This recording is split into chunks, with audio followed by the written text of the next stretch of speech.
Alrighty, good morning guys, welcome back to another episode of Built Not Bought. Now we're doing Mitch's GQ. I'm kicking off the episode because I'm here bright and early at A1 Powder Coaters. It's 7 a.m. We're dropping off the chassis for powder coating. So in this episode, we should be able to get it back and get the chassis fully rebuilt. Brand new suspension, brand new paint, fully restored. The diffs will be reassembled and we'll basically get this thing back to a rolling chassis. So we're gonna take you guys through a little bit of what the powder coating process is. These guys at A1 Coaters, they're on the sunny coast and they're probably one of the only places that I've found that can fit a full-size chassis in their powder coating booth, and also the oven. A lot of places, the problem I find is the oven's not big enough to actually bake a full-size chassis. So if you do want to get your car done, hit up these guys and they'll be able to squeeze you in. So let's rip in.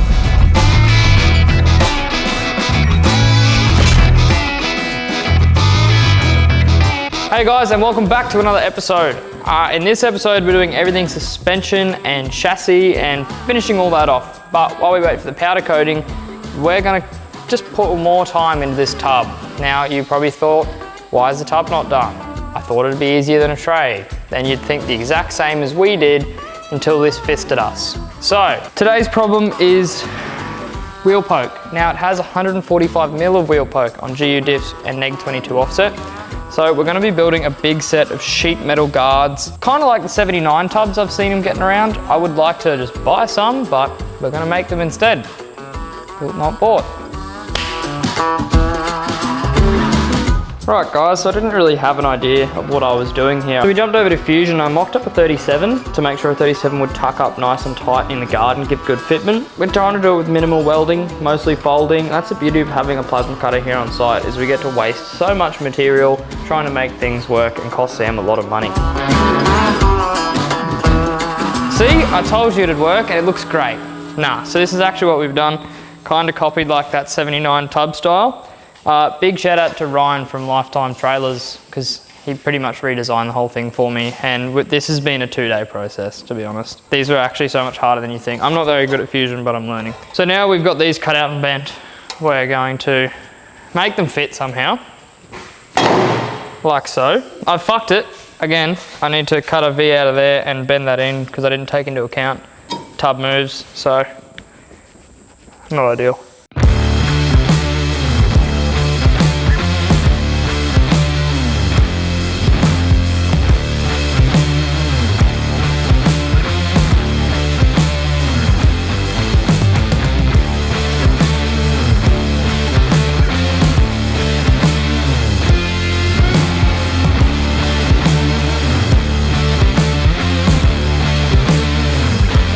Look at that, built tough. Can you see that? It is 11 days until we draw the winner of the Ranger, Raptor and JETSKI, guys, and we have already started the build on the Silverado. We showed you that's coming next, and the last 8 out of the 10 winners from the cars at Ozzo have been from members, so it pays off to be a member.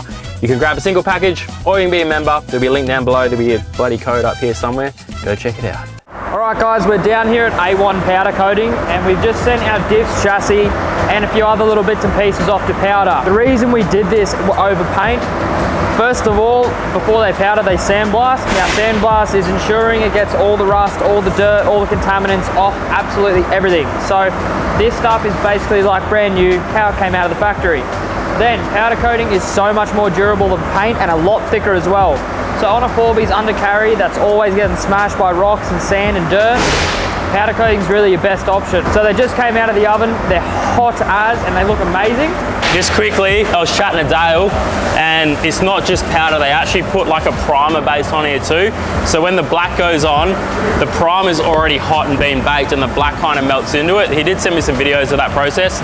And they are one of the only powder coaters that I found that has a big enough booth to do a full-size chassis, not only with the sandblasting, but also with the baking. A lot of sandblasting places just can't do those big jobs. And Dale just told me also, he's one of the only ones that does this. If you want your car wheels done, you can drop your car off, they'll put it on the hoist, take the wheels off, take the tires off the rims, powder coat the rims, bake them, set them, re-put the tires on, and you get your car back at the end of the day. So that's pretty damn special as well. So we'll let this set, take it home, and start the assembly process. Rightio, so all of our powder coated parts are now home. We're going to start bringing them in bit by bit and reassembling the diffs, then we'll bring the chassis in, get it all sealed up, and then start throwing all of our suspension components together. Now we'll go to the rear diff. We have our rear diff in here, and I've already started just slapping it together a little bit. We've just thrown the center back in, and now I'm actually making up some new rear hard brake lines. Now the reason I'm doing that is because this has moved position. So originally it was down here, but the diff bracing stopped that. So we're gonna have to move our brake line up to here and make some new hard lines. With the right tools, it's actually super easy to make new hard lines and then crimp on new ends. All right, so with brake lines, you get a roll of brake line like this, just roll it out along the ground to keep it nice and straight. Now, if you don't have the appropriate tools, don't actually try this, because fucking with your brakes is pretty dangerous. We're only doing this because we have all the tools. We've been trained by a brake guy on how to do this, so it's all quite a simple process for us. If you have any troubles, just go see Sunshine Coast Brake and Clutch and ask Justin to make you up some lines. He'll do it. He's a good bloke.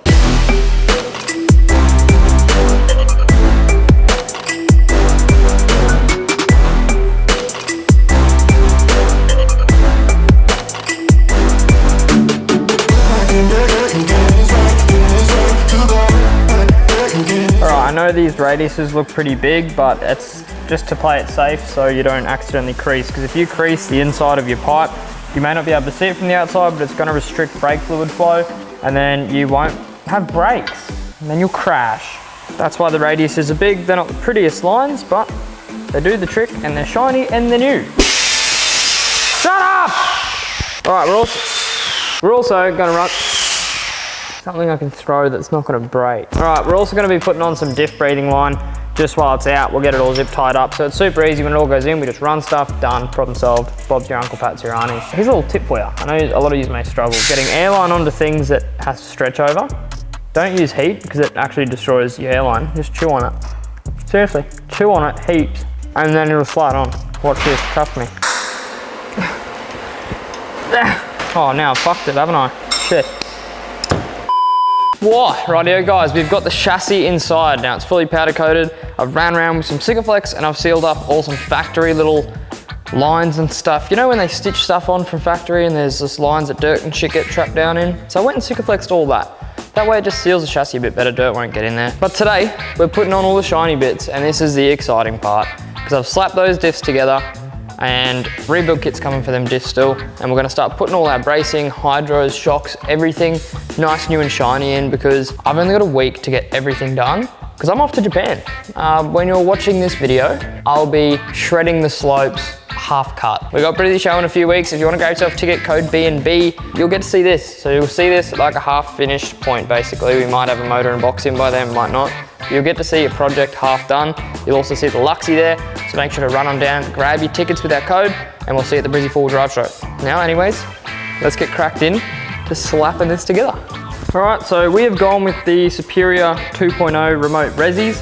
Now the reason we've just gone for the pretty basic remote resi 2.0s, not 2.5s or the EDS or anything like that, because there's not going to be a lot of weight on this thing. Its tub's very light, rooftop's very light. It's going to be an all-round pretty light car, so 2.0s are plenty for what we need to be doing. So we're going to put these on with some red rubber grease just to give them so they don't squeak or anything in the future, and then mount them with those resi mounts.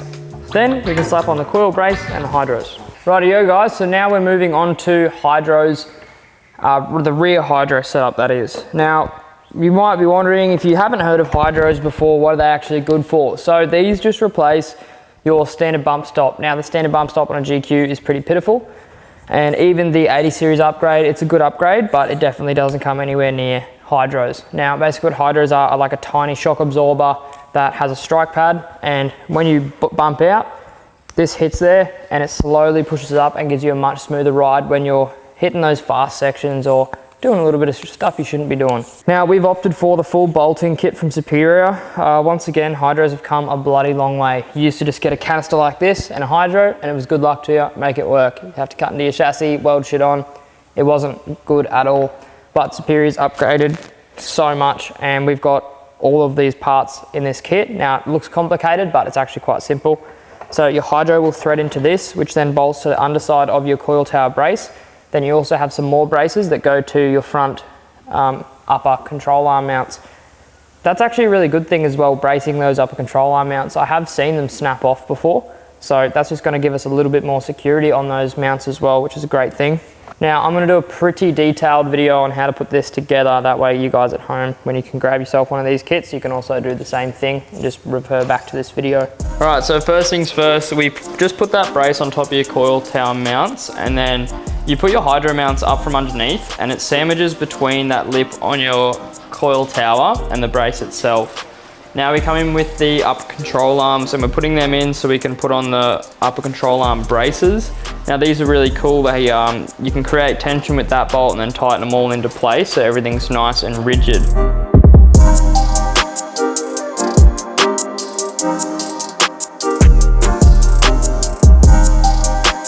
Righto guys, now we've got this hydro set fully in, shocks are in. Last thing to do for the rear is throw these lower control arms in. Now these are Superior Engineering's billet alloy 7075 aluminium lower control arms. Now if you guys have done long arms before, you know they're heavy as a bitch.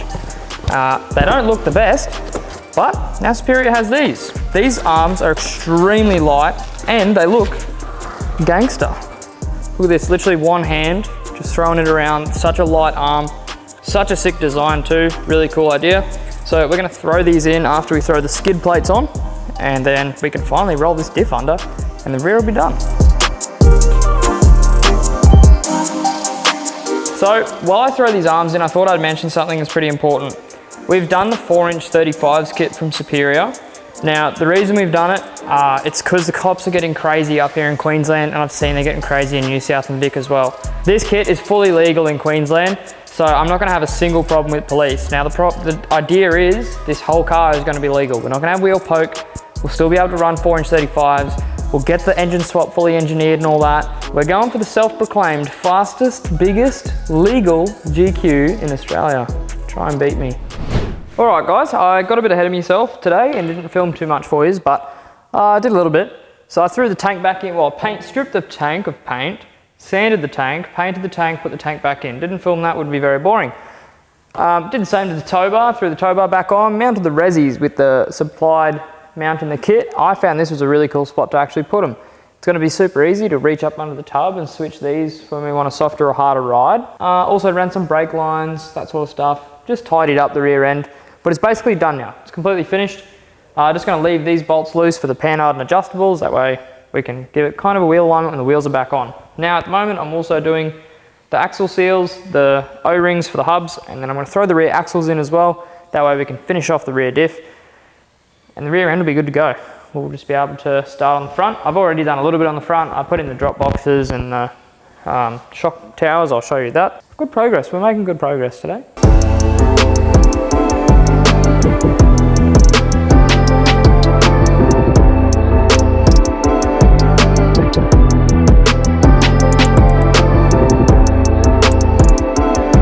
Quick one guys, while I throw this back in, don't worry, it is going to get painted, just need to sand it and paint it on here. I want to introduce you to my two favourite tools, and if you dual wield these motherfuckers, you're pretty much unstoppable. First we've got our side windy from SP Tools. We can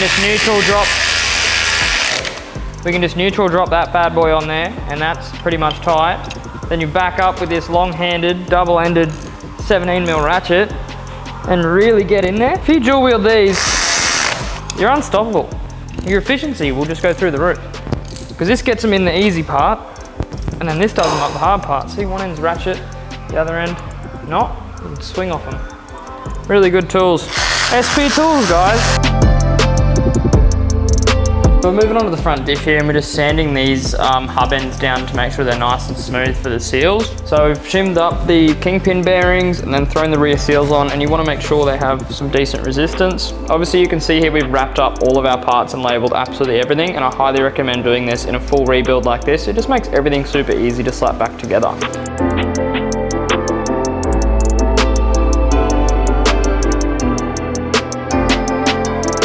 Sweet, so now we're up to this stage where the chassis is pretty much complete when it comes to suspension. We were waiting on the radius arms, but now they've shown up. Sammy threw them in for me, took it to the Brizzy show and everyone got to see it there, which was really cool. So next time you see the GQ, we should be looking at cab, going to paint, and the motor should arrive. So stay tuned, this will be very exciting, and I'll see you guys in the next one.